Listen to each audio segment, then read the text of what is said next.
Hi there. A deep breath. This is a story I've replayed in my mind more times than I can count. And putting it into words, sharing it, it feels like revisiting a place I swore I'd never go back to. But sometimes talking about the dark corners is the only way to truly let the light in, right? Or maybe that's just something people say. Either way, I feel like it's time. Yeah, it's blunt. Is what happened was blunt. It's the story of how, in a moment of profound pain and white-hot rage, I exposed my cheating partner. Live. Live on camera, during his moment for anyone connected to the internet to witness. Before we get into the how and the absolute chaos of it all, I need you to understand the before. Because the before is what makes the after so devastating. Alex, not his real name, but it'll do, and we were that couple. 5 years. 5 years that felt like a lifetime in the best way possible. We met, clicked instantly, and built this whole universe together. We moved from a tiny starter apartment to a place with actual sunlight and space for my ridiculous collection of plants. We got a cat, argued about names, settled on Gizmo. We had our routines: Sunday morning pancakes, binge-watching terrible reality TV, planning weekend trips that sometimes actually happened. We talked about everything. Or so I thought. Marriage? Yeah, we talked about it. Kids? Maybe someday. Growing old and gray together, sitting on a porch complaining about the world? Definitely. He was magnetic. He had this way about him, this easy charm, this confidence that could fill a room. He made me laugh like nobody else. And he made me feel cherished. Safe. I know, hearing this now, knowing what happened, it sounds naive. Maybe it was. But I wasn't looking for cracks. I trusted him. Completely, utterly, stupidly. You hand over your heart to someone, you don't keep searching their pockets for knives, right? You assume they're going to hold it carefully. That was my assumption. That was my mistake. The warning signs. God, hindsight is brutal, isn't it? Looking back now, they're like giant flashing billboards I somehow managed to walk straight past. There was the increased work stress that led to more late nights, phones silenced more often. The sudden intense friendship with K. Someone I knew peripherally through our social circle, someone I'd even had friendly conversations with. The slightly too detailed, slightly too rehearsed explanations for his whereabouts sometimes. The way he started guarding his phone more, angling it away, taking calls in the other room. Small things. Tiny little behavioral shifts. I remember one night, months before everything imploded. He came home really late, smelling faintly of perfume that wasn't mine. He claimed he'd been stuck at a work dinner that ran long at some stuffy restaurant. I felt a flicker of something. Unease. Suspicion. But I pushed it down. Because accusing him felt uglier than accepting the lie. Because I wanted to believe him. Because the alternative was unthinkable. I told myself I was being paranoid, insecure. That I needed to trust him more. I even felt guilty for doubting him. He was good at that, making my valid concerns feel like my own flaw. Gaslighting isn't always aggressive. Sometimes it's just calmly making you question your own reality until you retreat. And I retreated. Over and over. The discovery, it wasn't like in a movie where you catch them red-handed. It was so much more banal. And violating. He had this old laptop he barely touched anymore, stuffed in the back of the closet. My newer one was glitching, and I desperately needed to retrieve an old file for work, tax documents, something utterly unglamorous. I asked him, "Hey, mind if I use your old dinosaur for a bit? Need to find something." He barely looked up from his phone. "Yeah, sure, whatever." Passwords still the same. No flicker of panic, no hesitation. Pure confidence. He must have completely forgotten what lurked in the unsynced depths of that machine's memory. I powered it up. Found my tax document easily enough. But then, curiosity. That dangerous little itch. His old message app was still logged in. Usually I wouldn't. I wasn't that person. But all those ignored flickers of doubt, all those moments I'd pushed down, they suddenly coalesced. I clicked it open. And my world just stopped. It wasn't one illicit message. It was an avalanche. Months and months of conversations. With K. Detailed, explicit, sickeningly intimate conversations. Plans made, rendezvous described. Inside jokes that weren't ours. Photos. Things I can never unsee. Terms of endearment. The same ones he used with me sometimes. Now directed at her. Excuses he'd given me for being late or unavailable. Laid bare as blatant lies. juxtaposed with their plans for that exact time. Reading it felt like being repeatedly punched in the gut, the air knocked out of me over and over. Dates and times swam before my eyes, correlating with moments I'd felt vaguely suspicious but had forced myself to ignore. Each message was another nail in the coffin of the life I thought I had. My first reaction wasn't tears. It was ice. A freezing, paralyzing cold spreading through my body. Then a wave of nausea so intense I thought I was going to be sick right there on the keyboard. Then rage. Pure, unadulterated, blinding rage unlike anything I had ever felt before. It wasn't just sadness over the lost love. It was the betrayal. The calculated deception. The profound disrespect. The knowledge that he had looked me in the eyes, lived with me, slept beside me, planned a future with me, all while actively maintaining this elaborate lie. It felt like he hadn't just cheated on me. He'd cheated me out of 5 years of my own life, making me an unwitting participant in his farce. I must have sat there for hours. Just staring. The screen blurring, the words swimming. My mind racing frantically, trying to reconcile the Alex I loved, the life we had, with this monstrous reality. How could he be both people? How could I have been so incredibly, monumentally stupid?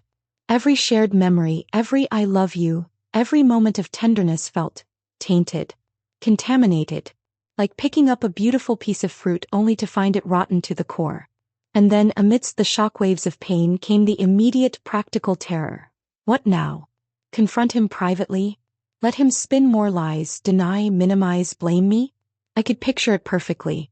His initial shocked denial, then the slow, careful manipulation, twisting the narrative until I felt like the crazy one for finding it, for invading his privacy. He'd done it before with smaller things. Made me doubt my own perceptions. But not this time. The scale of this betrayal felt different. Felt like it required something more definitive. Something he couldn't wriggle out of.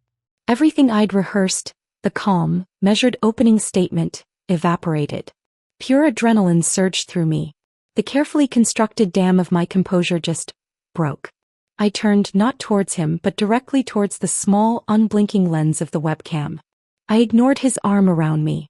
Actually, I began, my voice remarkably steady, cutting through his cheerful facade. There's something a bit more important we need to discuss tonight.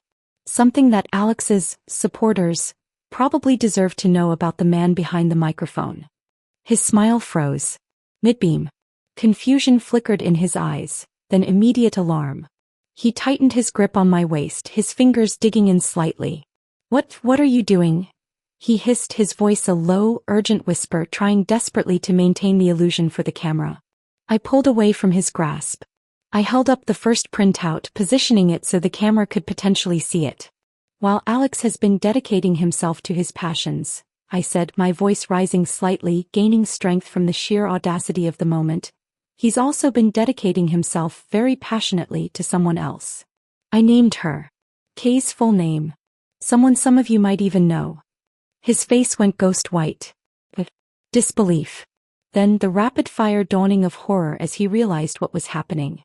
Followed immediately by pure, unadulterated fury. "Stop it. What the hell are you doing?" His voice was no longer a whisper. For months, I pushed on, ignoring him, speaking directly to the anonymous faces behind the screen, names flying by in the chat. While telling me he was working late, stuck in meetings, out with friends, he was with her. I held up another screenshot.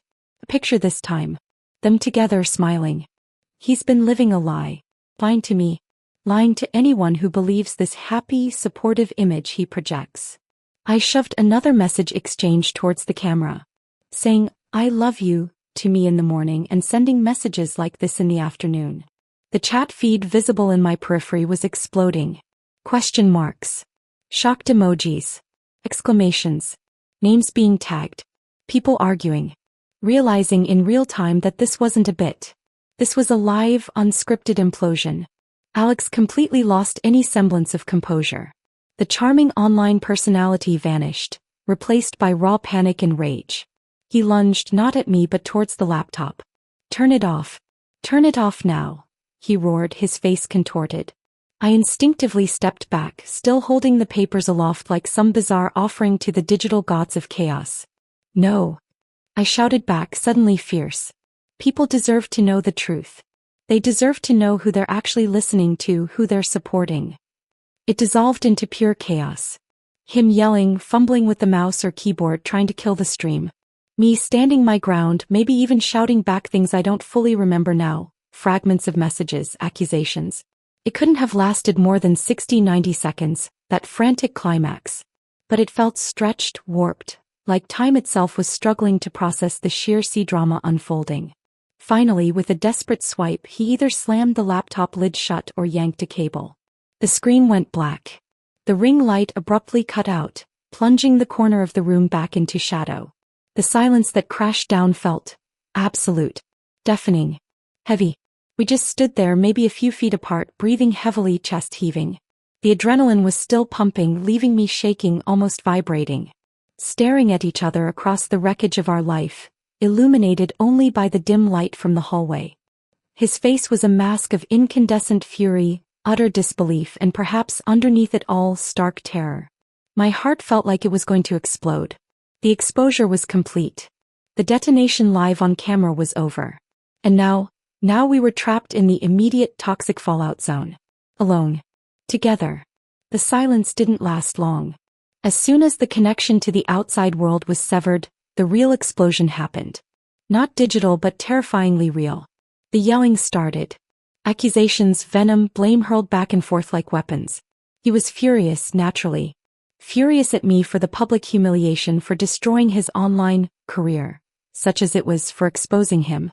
I was beyond fury at that point. I was running on fumes, adrenaline crashing, leaving behind this desolate landscape of hurt and betrayal. Tears finally came, hot and angry, streaming down my face as I screamed back at him, finally voicing all the pain I'd choked down for days. There was no reasoning, no discussion. Just raw, ugly emotion. It culminated with him grabbing a duffel bag, shoving clothes into it haphazardly, spitting out a final vicious insult I won't repeat, and storming out of the apartment. The slam of the front door echoed in the suddenly cavernous silence. He didn't look back. And just like that, 5 years evaporated. Gone. Annihilated in a blaze of digital infamy and slamming doors. Then came the other fallout. The digital shockwaves. My phone started vibrating almost immediately and didn't stop for days. Texts, calls, social media notifications. It was an absolute deluge. Some messages were from friends expressing shock, concern, asking if I was okay.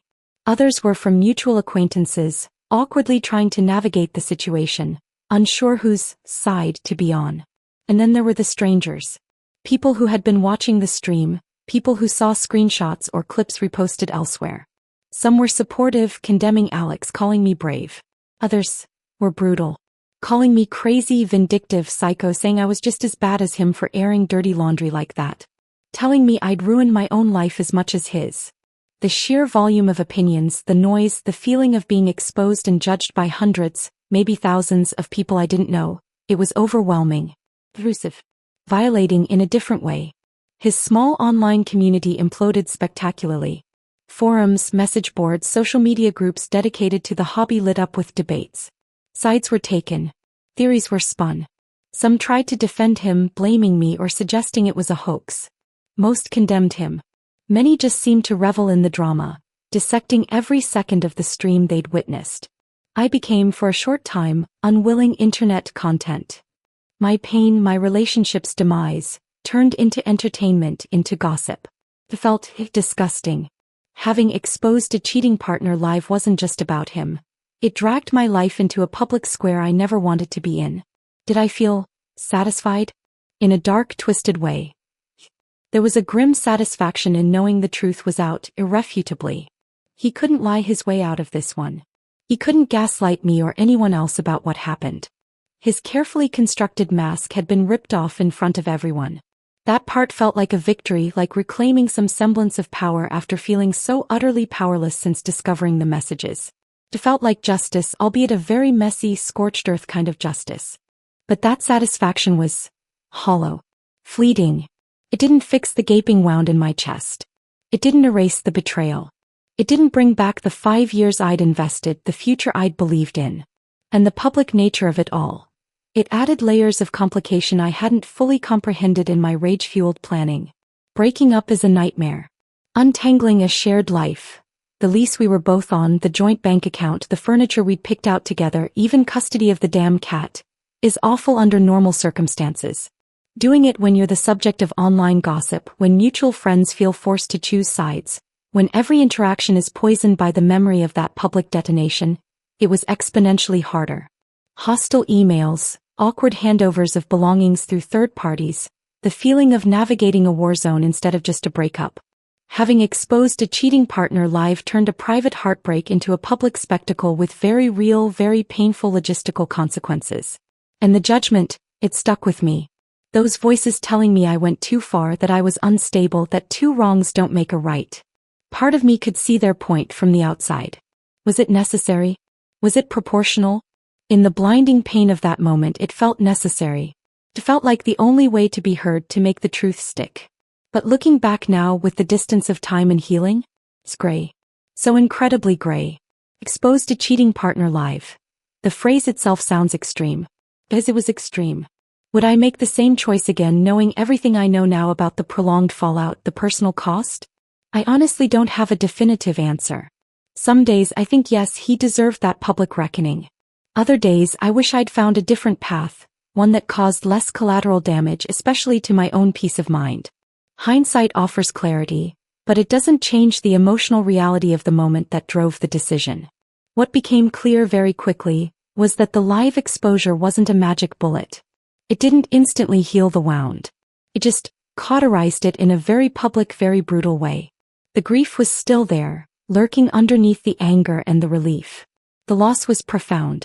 And navigating that grief while dealing with the online noise, the awkward real-world encounters, the sheer messy logistics, it was profoundly isolating. Having exposed a cheating partner live meant my healing journey wasn't allowed to be private. It felt like performing recovery under a spotlight I desperately wanted to turn off. Life now is unrecognizably different from that period. And thankfully so. The first step was creating distance. I moved out of that apartment as soon as humanly possible, leaving behind ghosts and bad memories. I nuked several social media profiles, disconnected from the online spaces tied to him and the hobby, unfollowed or blocked countless people. I needed silence. I needed space to breathe away from the prying eyes and opinions. I focused inward. On therapy, which was absolutely crucial in unpacking not just the betrayal, but my reaction to it, the rage that had felt so consuming. On rebuilding my sense of self, my shattered self-esteem. On learning to trust my own judgment again, which was perhaps the biggest casualty besides the relationship itself. How could I have missed so much? How could I have been so wrong about someone? That takes time to reconcile. It's been a long road. Years, not months. There are still scars, of course. Trusting new people, especially romantically, doesn't come easily. There's a hypervigilance, a waiting for the other shoe to drop, that I consciously have to fight against. And I had to make peace with the fact that I was capable of such an extreme action.